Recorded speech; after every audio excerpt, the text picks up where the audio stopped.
Chapter number 3 में आज के लेक्चर में हमारा टॉपिक है भ्रूणपोष या एंडोस्पर्म। इससे पहले के लेक्चर में हम पढ़ चुके हैं कि भ्रूणपोष का निर्माण प्राथमिक भ्रूणपोष केंद्रक के द्वारा किया जाता है तथा यह भ्रूणपोष विकसित हो रहे भ्रूण को पोषण प्रदान करने का कार्य करता है। इसके नोट्स के लिए आप पहले इसका स्क्रीनशॉट ले सकते हैं, इसलिए मैं थोड़ी देर रुक जाता हूं, फिर हम आगे कंटिन्यू करेंगे।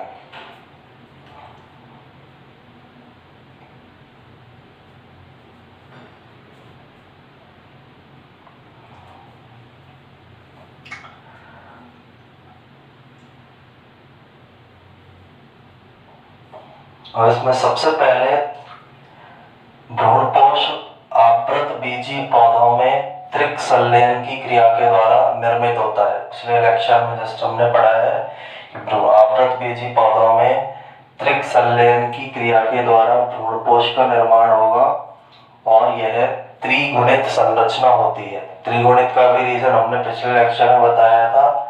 इसके अंदर एक द्वितीयक केंद्रक होता है जो द्विगुणित है, एक नरयुग्मक होता है जो अगुणित है, तो दोनों आपस में मिलकर त्रिगुणित संरचना का निर्माण करते हैं। सेकंड, आवृत बीजी पौधों में इसका निर्माण हमेशा निषेचन क्रिया के दौरान होता है।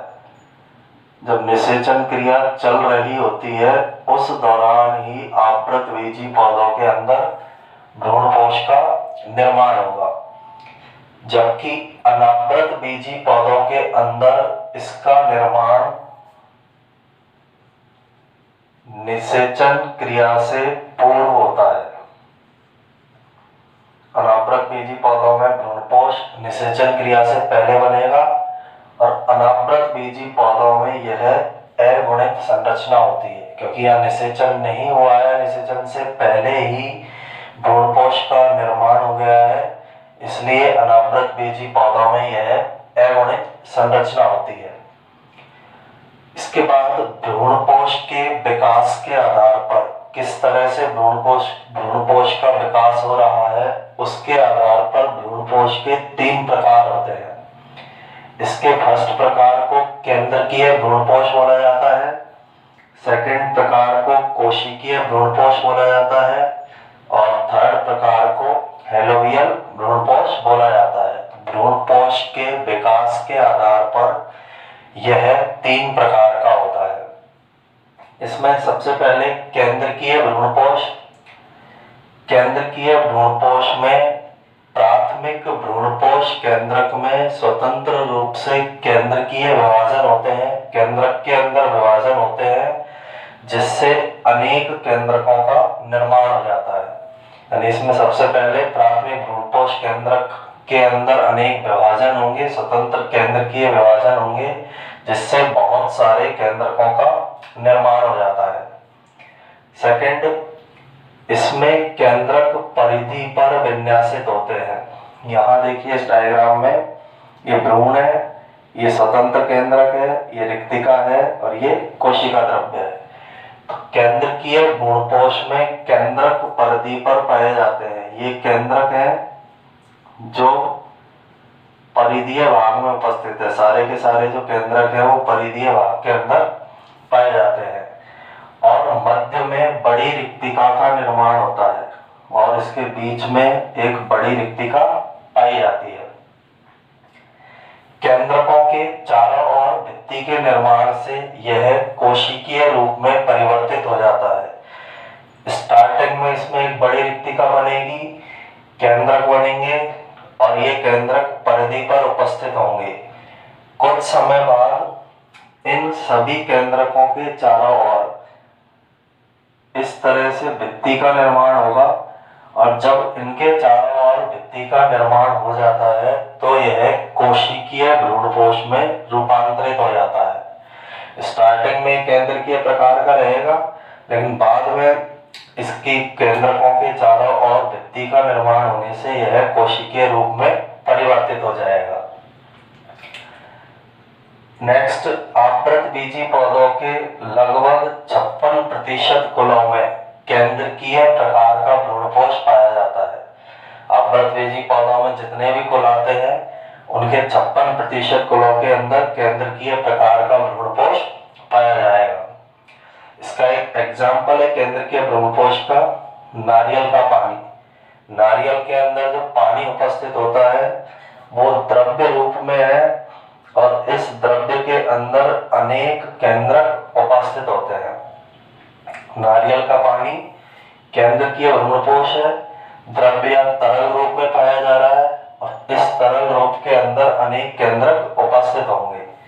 अब यह भ्रूणपोष नारियल के पानी के अंदर तरल रूप में मिल रहा है, इसलिए इसे तरल भ्रूणपोष के नाम से भी जाना जाता है, क्योंकि पानी लिक्विड होता है, तरल रूप में मिलता है, उसमें अनेक केंद्रक हैं, इसलिए इसे तरल भ्रूणपोष भी कहा जाता है। स्ट्रक्चर इसकी ये है, केंद्रकीय भ्रूणपोष की बहुत सारे केंद्रक पाए जाएंगे परिधि पर, बीच में एक बड़ी रिक्तिका इसमें पाई जाएगी, बाद में इनके चारों ओर भित्ति का निर्माण होगा तो यह कोशिकीय रूप में या कोशिकीय भ्रूणपोष के रूप में चेंज हो जाता है। इसके बाद सेकंड भ्रूणपोष है कोशिकीय भ्रूणपोष। इस प्रकार के भ्रूणपोष में प्रथम विभाजन और उसके बाद के सभी विभाजनों के साथ साथ कोशिका भित्ति का निर्माण होता है। यानी इसकी विशेषता यह है, प्रथम विभाजन के साथ ही कोशिका भित्ति का निर्माण इनमें प्रारंभ हो जाता है। ये इसके अंदर उपस्थित केंद्रक है और ये इन केंद्रकों के चारों तरफ पाई जाने वाली भित्ति है।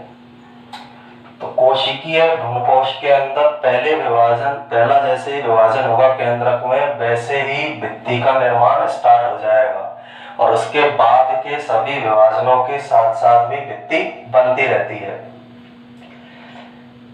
इस भ्रूणपोष में चूस्कांग का विकास होता है और इस प्रकार के भ्रूणकोश के अंदर चूस्कांग नामक संरचना विकसित होती है। यानी चूस्कांग एक प्रकार का चूसने वाला अंग होता है जिससे पोषण प्राप्त करने की क्रिया को संपन्न किया जाएगा। चूस्कांग के द्वारा भ्रूण पोषण प्राप्त करेगा। ये जो स्ट्रक्चर हमको दिखाई दे रही है ये चूस्कांग स्ट्रक्चर है, इस वाली स्ट्रक्चर को हम चूस्कांग बोलेंगे।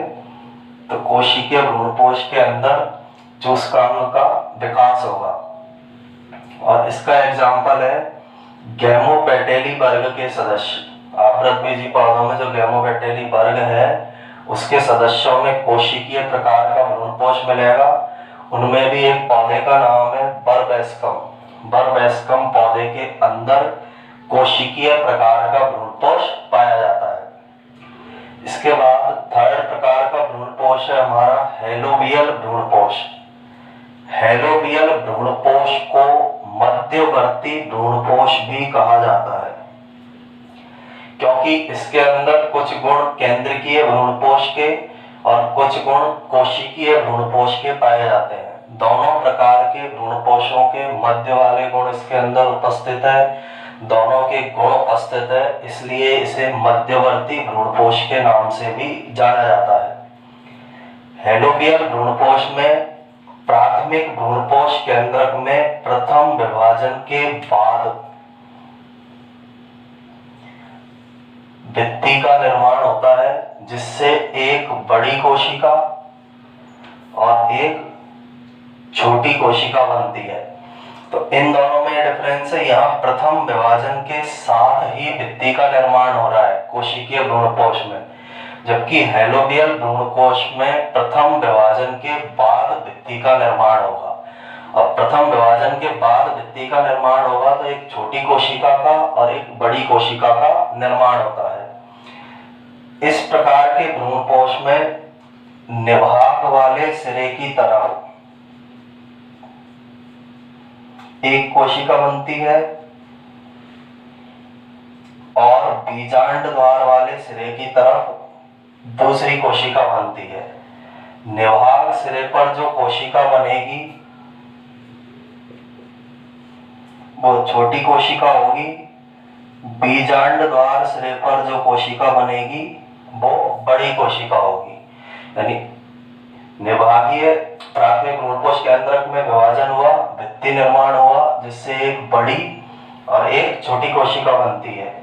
अब निभागीय सिरे पर उपस्थित छोटी कोशिका के, इस सिरे पर जो छोटी कोशिका पाई जा रही है, इसके केंद्रक में विभाजन होगा। इसमें केंद्रक विभाजन तो पाया जाता है, लेकिन भित्ति निर्माण अनुपस्थित होता है। तो छोटी कोशिका के अंदर निभागीय सिरे पर जो छोटी कोशिका पाई जा रही है, उसमें केंद्रक का विभाजन होगा, लेकिन भित्ति का निर्माण नहीं होगा। जबकि बीजांड द्वार सिरे पर उपस्थित बड़ी कोशिका में केंद्रक विभाजन भी उपस्थित होगा और केंद्रक विभाजन के साथ साथ भित्ति का निर्माण भी उपस्थित होता है। तो दोनों में मेन अंतर ये है, निभागीय सिरे पर जो कोशिका मिलेगी छोटी होगी, उसके अंदर केवल केंद्रक का विभाजन होगा, विभाजन के बाद या विभाजन के साथ साथ भित्ति का निर्माण नहीं होगा। जबकि बीजांड द्वार सिरे पर बड़ी कोशिका मिलेगी, उसमें केंद्रक विभाजन के साथ साथ ही भित्ति का निर्माण होता है। जैसे हम यहाँ देख सकते हैं, ये वाला जो हिस्सा है निभागीय सिरा है, ये वाला जो हिस्सा है बीजांड द्वार वाला सिरा है। तो निभागीय सिरे पर केंद्रक में विभाजन हुआ है, लेकिन केंद्रकों के चारों ओर भित्ति का निर्माण नहीं होता है। जबकि बीजांड द्वार सिरे पर केंद्रक विभाजन के साथ साथ केंद्रक के चारों ओर भित्ति का निर्माण भी पाया जा रहा है। तो इस प्रकार के भ्रूणपोष को हम हेलोबियल भ्रूणपोष के नाम से जानते हैं। और इसका उदाहरण है एक बीजपत्री पौधों के हेलोबियल गण के सदस्य, यानी हेलोबियल प्रकार का भ्रूणपोष एक बीजपत्री पौधों में एक गण पाया जाता है हेलोबियल।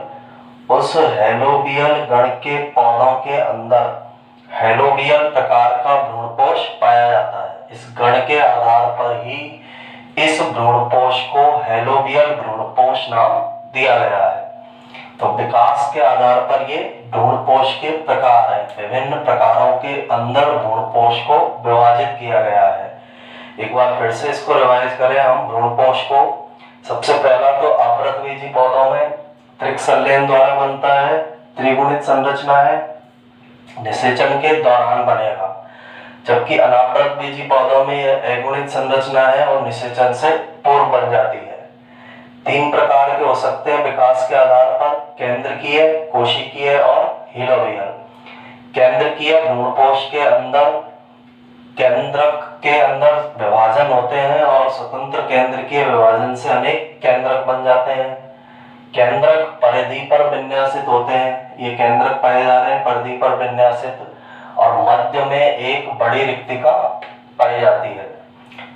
केंद्रक के चारों ओर बाद में भित्ति का निर्माण होगा, जिससे ये केंद्रकीय भ्रूणपोष बाद में कोशिकीय भ्रूणपोष में परिवर्तित होता है। 56% आवृतबीजी पौधों के कुलों में ये पाया जाएगा। नारियल का पानी इसका एग्जाम्पल है, तरल रूप में पाया जाता है नारियल का पानी और उसके अंदर अनेक केंद्रक पाए जाते हैं, इसलिए इसे हम तरल भ्रूणपोष भी बोल सकते हैं। सेकंड, कोशिकीय भ्रूणपोष। इसमें जैसे ही केंद्रक में पहला विभाजन होता है, उस प्रथम विभाजन के साथ साथ ही केंद्रक के चारों ओर भित्ति का निर्माण होता है। ये केंद्रक है, इसके चारों ओर भित्ति का निर्माण होगा। सेकंड, इस प्रकार के भ्रूणपोष में चूसकांग का विकास होता है, जिससे भ्रूण को पोषण प्राप्त होगा। एग्जाम्पल इसका गेमोपेटेली वर्ग के सदस्य है और उसमें भी एक पौधा है बर्बेस्कम, वो इसका सबसे अच्छा एग्जाम्पल है। हेलोबियल मध्यवर्ती प्रकार का भ्रूणपोष है, दोनों के बीच के गुण इसके अंदर पाए जा रहे हैं। इसमें प्राथमिक भ्रूणपोष केंद्रक में प्रथम विभाजन के बाद में भित्ति का निर्माण होता है। कोशिकीय में स्टार्टिंग से ही भित्ति निर्माण होगा, लेकिन इसमें प्रथम विभाजन के बाद भित्ति का निर्माण होगा, जिससे निभागीय सिरे पर छोटी कोशिका बनेगी, उस छोटी कोशिका में केंद्रक में विभाजन होते हैं लेकिन भित्ति का निर्माण नहीं होता है। जबकि बीजांड द्वार सिरे पर बड़ी कोशिका बनेगी। उस बड़ी कोशिका में केंद्रक विभाजन के साथ साथ ही भित्ति का निर्माण भी पाया जाता है। एग्जाम्पल इसका, एक बीजपत्री पौधों में एक गण होता है हेलोबियल। उस हेलोबियल गण के सदस्यों में, हेलोबियल गण के पौधों के अंदर हेलोबियल प्रकार का भ्रूणपोष पाया जाता है।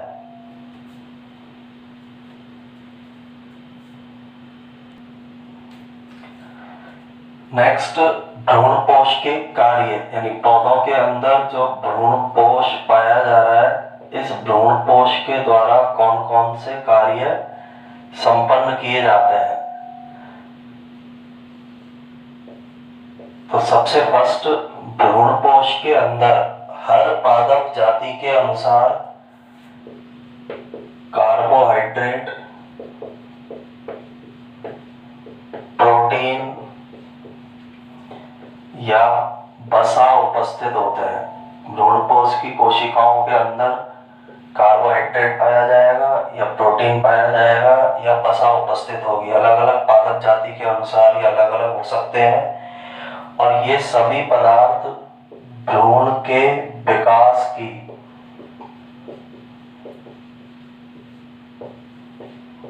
अवस्थाओं में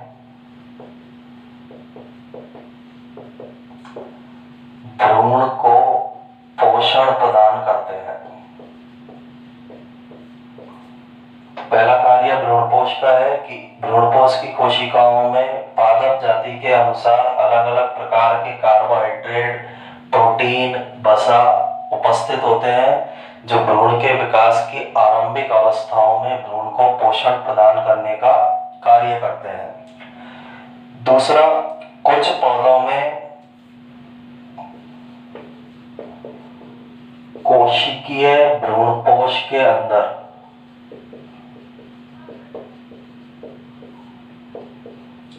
चूस्कांग पाए जाते हैं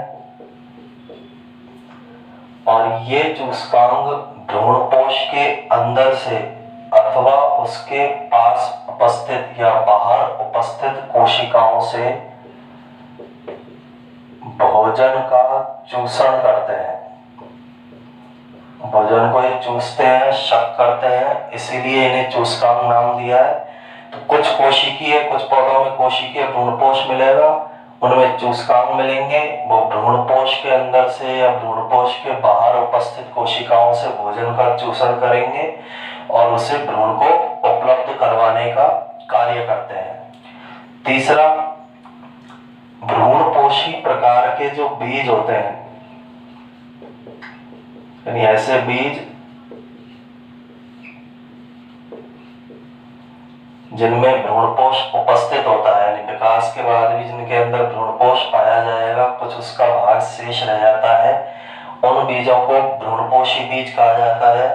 तो भ्रूणपोषी बीजों में बीज के अंकुरण के समय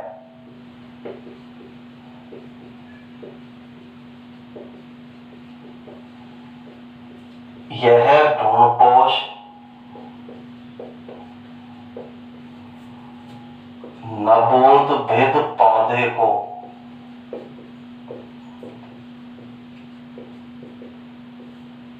पोषण प्रदान करने का कार्य करता है।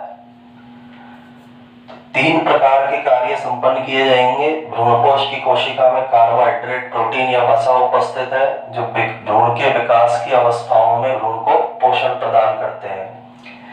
कुछ पौधों में कोशिकीय भ्रूणपोष मिलेगा जिसके अंदर चूस्कांग मिलते हैं। ये चूस्कांग भ्रूणपोष से अथवा उसके बाहर उपस्थित कोशिकाओं से भोजन का चूषण करते हैं। जो यह भोजन आएगा, यह भोजन भी भ्रूण को पोषण प्रदान करने का कार्य करता है।